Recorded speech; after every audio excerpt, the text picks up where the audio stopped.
Welcome to the Winter 2023 Mystery Quilt. This is clue number 2. Today we'll be cutting from the dark fabric, the background fabric, and the secondary background fabric. From the background fabric, cut 5 strips that are 2.5 inches by the width of the fabric.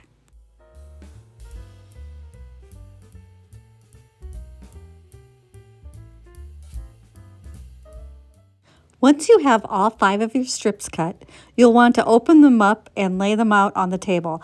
I usually start with my fabric folded in half where the fold is next to the selvage, and then I open them up this way and then stack them. When you have an odd number of strips, I will usually cut one of the strips in half so that each pile is equal. So I'll have 5 layers in each pile. From these strips, you need to cut 72 squares that measure 2.5 inches by 2.5 inches. I'm using my smaller ruler for these cuts because I get a little more control that way. The pattern will be shown at the end of the video, so make sure you watch to the end.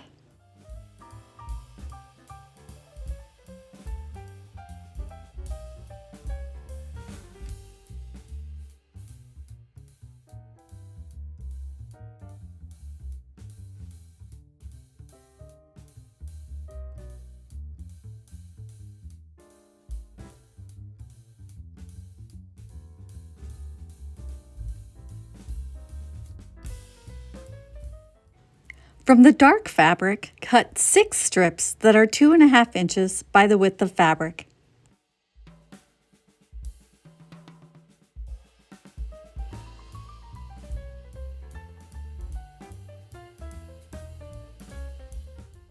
Once you're done cutting your strips, we're going to open them up and lay them across the table, just like we did with the background fabric.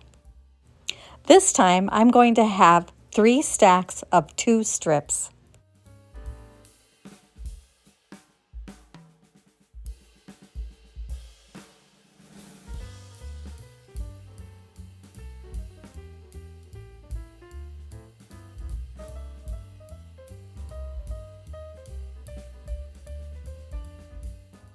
From these strips, we need to cut 36 rectangles that measure 2.5 inches by 6.5 inches.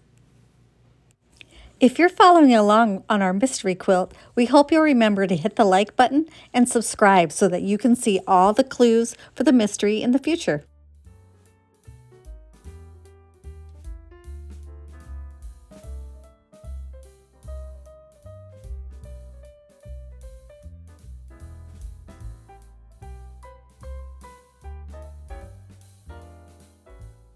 When I was searching for the fabrics I needed for today, I noticed that my chart didn't have the dark fabric on there, so I'm just going to glue a little bit on here and get it marked so I have it for future reference.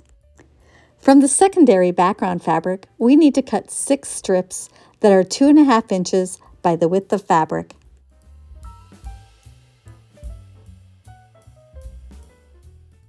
Once your strips are cut, you'll need to open them up and lay them across the table.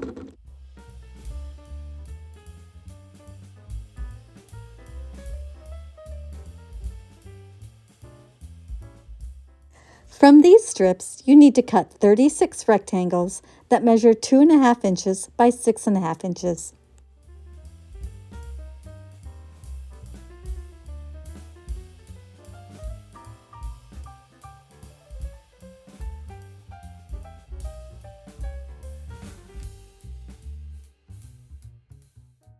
Now that I'm done cutting, I will work on my second colorway. Let us know in the comment section below what kind of color combinations you're using to make your mystery quilt. We'd love to hear about it.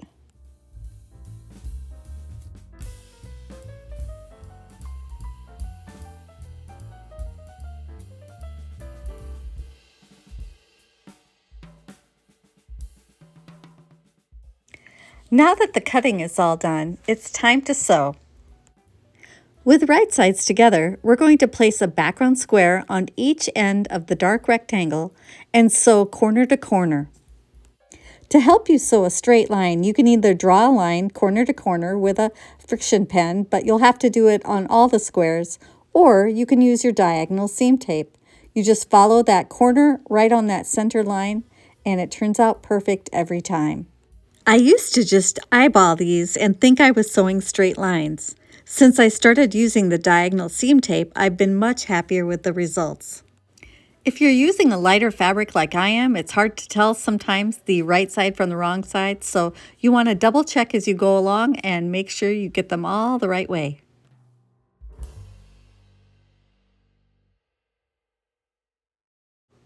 Once I have all the squares added to one side, I'm going to get my Blade Saver thread cutter out to cut them all apart so I can start on the other side.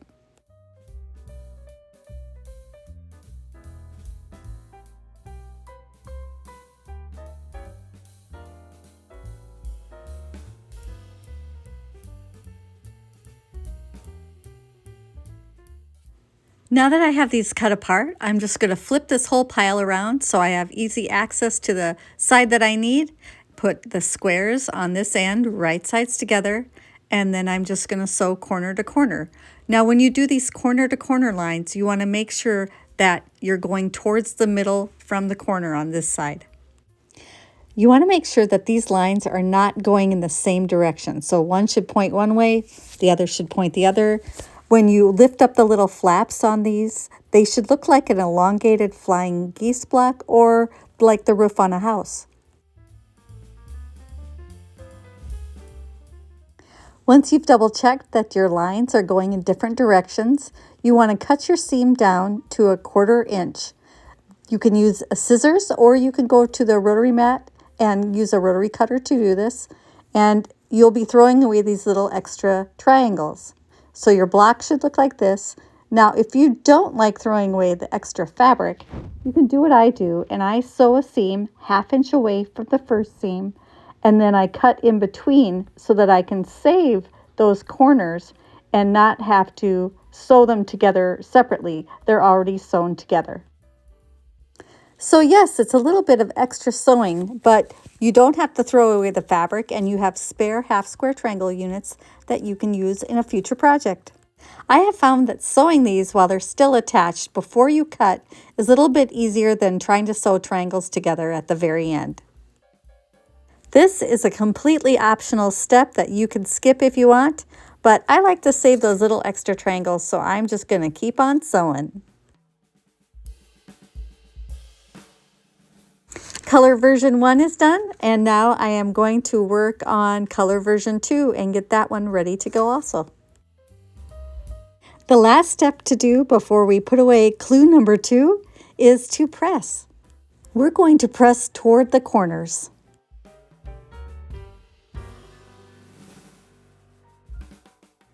While I'm at the ironing board pressing these rectangles that will measure 2.5 inches by 6.5 inches, I'm going to take the time to press the little half square triangle units that we sewed, the little extra pieces.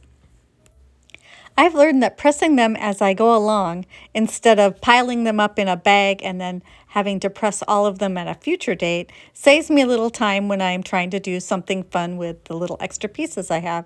I just flip them all over to have the dark fabric on the top. That way it makes it a little easier to press.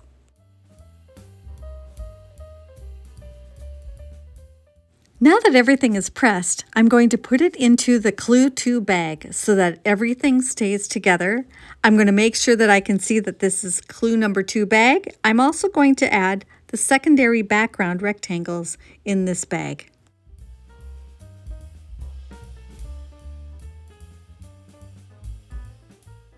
I'm also going to make sure that I have my secondary color option here. I'm going to put that in its Clue 2 bag so that everything stays together.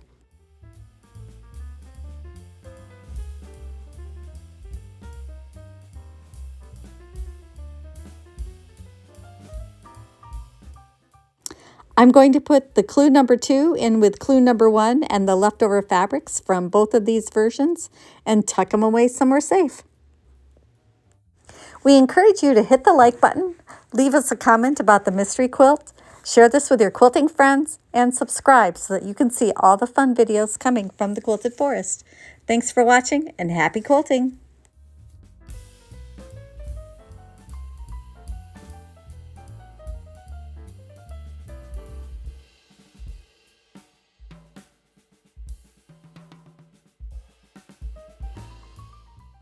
Come back next week for clue number 3.